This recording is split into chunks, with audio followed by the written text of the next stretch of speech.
Bienvenue dans Terre et Progrès, le magazine des filières agricoles produits par le FIRCA. Le 3 décembre 2021, la ville de Daloa était la capitale du caoutchouc à l'occasion de la 4e édition de la journée de l'encadreur d'EVA.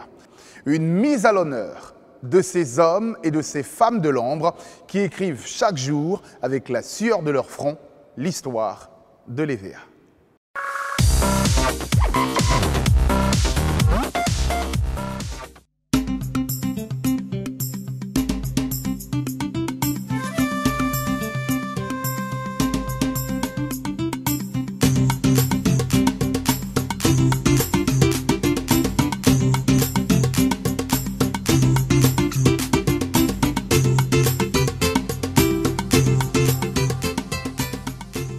La 4e édition des Journées de l'encadreur d'EVA s'est déroulée du 1er au 3 décembre 2021 à Daloa. Ces journées initiées par le Fonds interprofessionnel pour la recherche et le Conseil agricole FIRCA et l'Association des professionnels du caoutchouc naturel de Côte d'Ivoire, APROMAC, s'étendent sur 3 jours, dont les 2 premiers portent sur le bilan des prestations d'assistance technique aux planteurs d'EVA et la 2e est consacrée aux concours nationaux pour désigner les meilleurs moniteurs, seigneurs et groupes de vulgarisation. Ainsi, la 3e journée qui donne un cachet particulier aux journées de l'encadreur d'EVA a permis de mettre en compétition des acteurs et animateurs importants du dispositif d'assistance technique aux planteurs d'EVA. Il s'agit des moniteurs, des seigneurs, des groupes de vulgarisation, des planteurs leaders, des femmes planteurs, des régisseurs et des contrôleurs de saignée.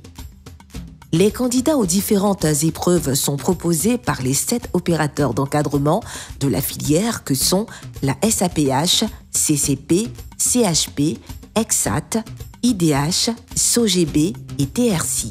Si on veut commencer, je ne dirais pas au bas de l'échelle, mais disons à ceux qui sont à la base, sont d'abord les seigneurs. Vous savez que nous sommes dans une plantation d'EVA et la récolte de l'EVA s'appelle la saignée. Et celui qui est à la base de cette production s'appelle le seigneur. On profite donc pour faire un concours dans lequel on a le meilleur seigneur de Côte d'Ivoire qui va sortir. Il peut être un homme, il peut être une femme. En l'occurrence, cette année, une des sociétés était représentée par une femme. Je viens de Gagnoa et aujourd'hui je suis à Daloa pour un concours de meilleur seigneur.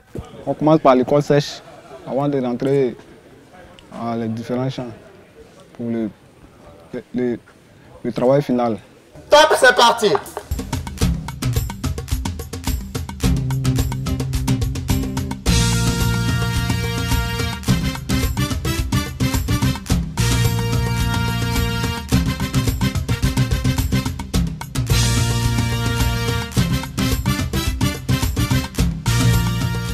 Le concours du meilleur seigneur s'est déroulé en 2 étapes, à savoir la saignée à l'école sèche pour déterminer la qualité de saignée des nominés et la saignée en plantation d'EVA pour relever la vitesse des différents concurrents. Je saigne dans ma propre plantation. Ce matin, je suis venue pour la compétition des seigneurs, du meilleur seigneur de l'année. On a déjà fini la phase des ouvertures. Les ouvertures qui consistent les 3 premiers coups du couteau sur l'arbre de l'EVA. Donc on vient à peine de finir. Sur les qualités de saignée des 3 coups de couteau, il nous faut d'abord faire les 2 cm, ce qui veut dire que 20 mm les 3 coups de couteau. Et ensuite, il y a la qualité, contrôle des blessures, la profondeur et les déformations. Donc les patrons ont juste fini avec le premier groupe, nous qui sommes les premières personnes, les 10 premières femmes. Donc après ils vont faire les 10 autres femmes. Et puis maintenant on appelle ça la saignée sèche. La saignée sur le tronc, c'est la saignée sèche. Après la saignée sèche, nous allons procéder maintenant pour la saignée verte, qui consiste la cousse. Et dans la cousse, on nous donne 10 minutes.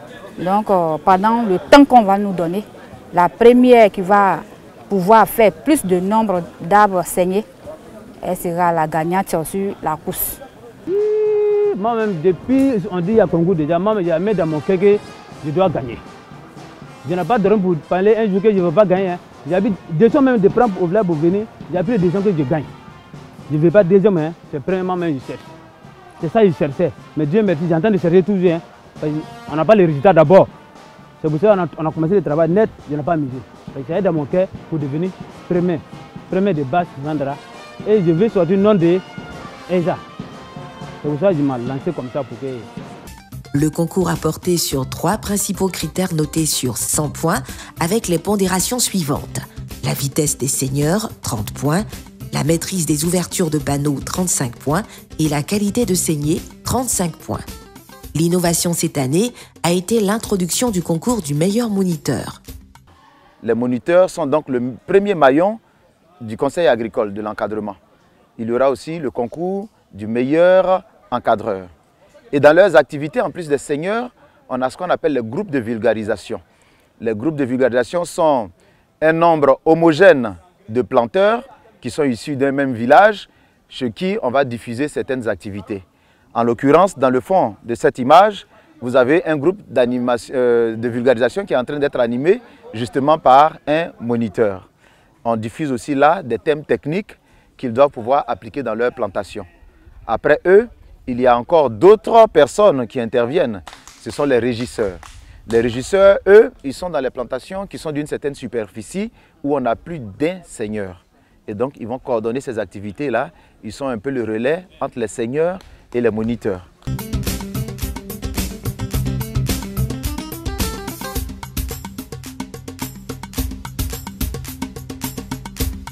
L'une des candidates de ce volet n'est autre que Madame Kofi Ablan-Hermine, qui a remporté, lors de l'édition précédente, le prix national du meilleur seigneur dans la catégorie Dames. Il y a un monsieur qui toussait. Et comme il a constaté qu'il toussait, il est allé à l'hôpital.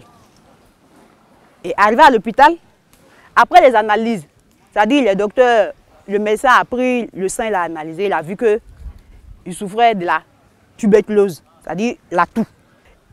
Et la tuberculose, c'est une maladie qui est très contagieuse. Si le monsieur ne se soigne pas à temps, non seulement il va contaminer tous ceux qui sont autour de lui. Et en plus de cela, lui aussi, il va mourir. Chers parents, avez-vous saisi ce que j'ai dit? Si je vous demande, selon ce qu'il vient de vous expliquer, si ramène ça dans vos champs de VA, cela va vous faire penser à quoi? Effectivement, c'est une maladie qu'on appelle fourmesse. Quand le fourmesse est dans le champ, qu'on détecte un bois qui est malade, une fois qu'il est détecté, on creuse autour et on enlève les racines et on met le médicament. Maintenant, quand le bois est mort, on le coupe carrément. On creuse à une certaine profondeur, une grande profondeur pour enlever les racines latérales, c'est-à-dire les racines qui ont touché les autres. Là. On enlève ça pour ne pas que ça puisse contaminer les autres. Et on met hors du champ et on soigne. À l'issue de ce concours, Madame Traoré Assita, directrice du département culture d'exportation et production forestière, DCEPF, qui représentait le directeur exécutif du FIRCA, a dit tout l'intérêt de ces journées pour son institution. Elle a invité la jeunesse et les femmes à prendre toute leur place pour assurer leur autonomie. Cette 4e édition est importante pour le FIRCA parce que c'est le couronnement de plusieurs concours faits au niveau des secteurs. Et donc, c'est pour nous l'occasion d'encourager la jeunesse, de mettre vraiment en avant cette profession qui peut vraiment nourrir son homme. Et donc, nous, FIRCA, nous encourageons véritablement les jeunes à s'adonner à cette fonction de seigneur. Et donc, nous espérons que par ce concours-là, nous allons mettre en avant cette profession. J'ai vu déjà ce que les femmes ont fait et je vous assure qu'elles n'ont rien à envier aux hommes. Elles ont même la main, elles sont même, je peux dire, beaucoup plus expérimentées pour même ce métier-là. Donc je ne vais pas aussi discriminer les hommes, bien sûr, mais je dirais que les femmes ont leur place dans cette profession.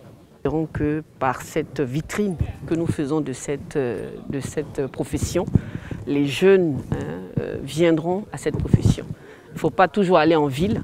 Il y a des métiers qui valorisent la personne qui l'exerce. Donc nous espérons que par cette vitrine-là, on va attirer les jeunes qui sont en train d'aller vers les villes.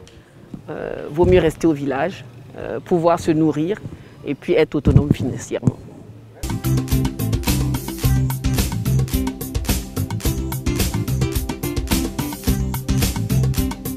À la fin de la journée, les résultats du concours ont été proclamés au cours d'un dîner-gala où tous les participants ont bénéficié de présents. Restez avec nous pour suivre la clôture de cette 4e édition des Journées de l'encadreur d'EVA et assister à la cérémonie de récompense des différents lauréats. Co-organisée par le FIRCA et l'APROMAC, la 4e édition de la Journée de l'encadreur d'EVA a permis de faire le bilan de l'année écoulée et de dresser les perspectives 2022. Terre et Progrès pour aujourd'hui, c'est terminé. Retrouvez l'émission sur notre page Facebook, notre chaîne YouTube et notre site internet firca.ci. D'ici là, passez un excellent week-end et rendez-vous la semaine prochaine.